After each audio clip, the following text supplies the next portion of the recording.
लकटैया गांव ही ऐसा नहीं है। इसीपुर मोहम्मदाबाद में बहुत सा क्षेत्र है जिन लोगों को सिगुल्ला अंसारी या उनके सुबहान अंसारी पिताजी ने देकर बसाया है।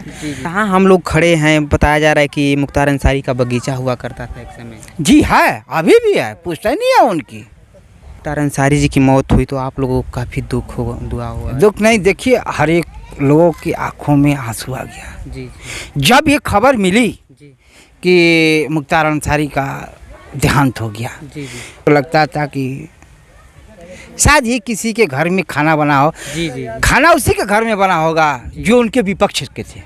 साथियों नमस्कार। इस वक्त जनपद गाजीपुर में जानते होंगे कि मोहम्मदाबाद क्षेत्र जो कि मुख्तार अंसारी जी का क्षेत्र है। बताया जाता है कि मोहम्मदाबाद क्षेत्र में अकटहिया गांव पड़ता है। अकटहिया गांव को मुख्तार अंसारी जी के पुरखों ने बसाया था। हमारे साथ एक चाचा जी हैं, इनसे बातें करते हैं। क्या नाम पड़ेगा आपका? जी मुन्नी लाल। क्या सही बात है? लोग बताते हैं कि मोहम्मदाबाद में अकटहिया गांव को मुख्तार अंसारी के पुरखों ने बसाया था। केवल अकटहिया गांव ही ऐसा नहीं है। इसीपुर मोहम्मदाबाद में बहुत सा क्षेत्र है जिन लोगों को सिगुल्ला अंसारी या उनके सुबहान अंसारी पिताजी ने देकर बसाया है और अच्छा सा उनका देख रेख भी करते हैं। जैसे ऐसा लगता है कि किसी दो भाइयों का झगड़ा हो गया आपस में तो डट फटकार के समझौता कर देते थे। ऐसा है और ऐसा होता है। जहाँ हम लोग खड़े हैं, बताया जा रहा है कि मुख्तार अंसारी का बगीचा हुआ करता था एक समय। जी है, अभी भी है, पुश्तैनी नहीं है उनकी। हाँ, ये जो जगह है अभी ये बगीचे में जो खड़े हैं हम लोग, अच्छा सा ये फल है, हम लोग भी खाते हैं, कुछ वहाँ के ले लोग भी जाते हैं, किसी को बेच भी देते हैं। आधी तूफान आती है तो हम लोग छोटे थे तो इसमें आया करते थे। अमरूद के, आम के जो बगीचे हैं उसमें हम लोग खाया करते थे, फिर चले जाते थे। बचपन की बात ही कुछ और है। छोटे बच्चे जैसे नखड़पन करते हैं उस तौर से हम लोग सुबहान अंसारी के साथ करके और भाग जाते थे घर। हाँ। जब मुख्तार अंसारी जी की मौत हुई तो आप लोगों को काफ़ी दुख हुआ। दुख नहीं, देखिए हर एक लोगों की आंखों में आंसू आ गया जब ये खबर मिली कि मुख्तार अंसारी का देहांत हो गया। पूरे हमको जहाँ तक हमने देखा, अपने नज़रों से देखा, सबके चेहरे पर मायूसी थी। कोई किसी गम में, कोई किसी गम में। हमको तो लगता था कि शायद ही किसी के घर में खाना बना हो। खाना उसी के घर में बना होगा जो उनके विपक्ष के थे। भाई कोई भी है, अगर एक जगह है तो उसका पक्ष और विपक्ष दोनों रहता है। तो उन्हीं लोगों के घर में वो खाना बना होगा, खुशहाली मनाई गई होगी जो उनके विपक्ष में रहे होंगे। बाकी तो सब किसी के चूल्हे नहीं बने होंगे, सब आपस में बैठकर बातें करते थे। तमाम सब खबरें सामने निकल कर आ रही हैं, लोग बता रहे हैं कि मुख्तार अंसारी मसीहा थे या माफिया थे। क्या आपकी नज़र में क्या है? नहीं, मसीहा के बारे में तो बहुत अच्छी खबर है। मसीहा थे भी और रहे भी।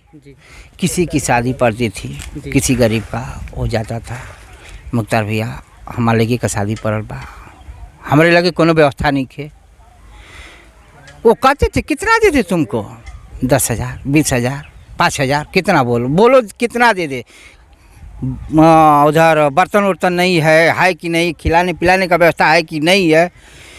तो सब ये पूछ कर उनको एक मूल धनराशि दे देते थे। लो 10,000 ले लो, 20,000 ले लो, खियाओ पियाओ, अगर किसी तरह का कमियाँ होगी तो आओ और हमें कहो, चलकर फिर कर देंगे। लोग उनको बताते हैं कि वो माफिया थे, किसी का ज़मीन हड़प लेते थे, गुंडई करते थे। ऐसे क्या? नहीं, ऐसी कोई बात नहीं है।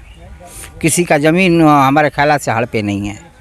लोग दोषी विपक्ष वाले कहे कि इनका लूट लिए, उनका लूट लिए तो अब हम उसको क्या कहें भाई? कोई किसी को इल्ज़ाम लगा सकता है।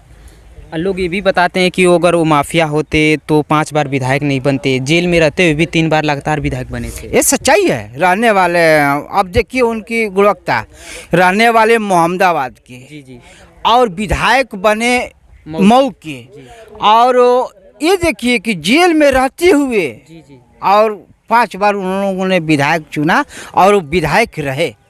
हाँ, क्या कितनी लगाव थी उस पब्लिक और गरीब लोगों की जो ऐसा जेल में होते हुए भी और चुनाव जीत जाते थे। कोई पार्टी से जीता था वो तो निर्दल जीत जाते थे। भाई गरीबों का वो लगाव रहा कि वो ऐसा वोटिंग करते थे और जीतते थे वो। क्या आप उनसे मुख्तार अंसारी से कभी मिले थे? जी हम लोग छोटे थे, हम लोगों से बहुत 30-22 बड़े होंगे। हमारी भी 40-45 की एज है, वो 70-75 के रहे होंगे, 80 के रहे होंगे। तो उनसे मुलाकात हुई है। इस बागीचे में आते थे, अपना खेत बाड़ी देखते थे, कुछ बातें होती थी और फिर अपना जो अपने वो घर जाते थे, हम लोग अपने घर चले जाते थे। जी। आज अखिलेश यादव जी आए थे, क्या आप देखने गए थे उनके? जी अब वो क्या कहे प्रशासन को और इन रखवालों को, किसी को खड़े तक नहीं होने देते थे, सबको खेत कर एकदम बाहर। ऐसा लगता था कि यहाँ अखिलेश आए थे, कोई पब्लिक रही नहीं होगी। हम ये कहते हैं, मीडिया वाले ये लोग कहेंगे, अपने चैनल से कहेंगे कि हम गए थे वहाँ मुख्तार अंसारी के कब्रिस्तान पे, मुख्तार अंसारी के पैतृक आवास पे, वहाँ पब्लिक का कोई भीड़ नहीं रहा। जी। हाँ, लेकिन क्या था, पुलिस वालों ने सब उनको इधर उधर छितिर बितर कर देते थे। अब ये प्रक्रिया हम लोग खुद भाग कर आए, बगीचे में रहे और यहीं कुछ अपने बैठकर अपने खेतों में देख रेख कर रहे थे। कुछ मजदूर लोग काम कर रहे हैं, वही यहीं आकर बात करने लगे। चलिए दोस्तों, काफ़ी दुख हुआ क्योंकि हम मुख्तार अंसारी जी की उस क्षेत्र में थे जहाँ पे मुख्तार अंसारी के पुरखों ने इस गांव को बसाया था। हमारे साथ थे चाचा जी, जो कि सारी बातें विस्तार रूप सच्चाई पेश की। अगर वीडियो अच्छा लगा तो वीडियो को लाइक कर लीजिएगा और चैनल को सब्सक्राइब करिएगा। शुभकामनाएं, धन्यवाद, जय।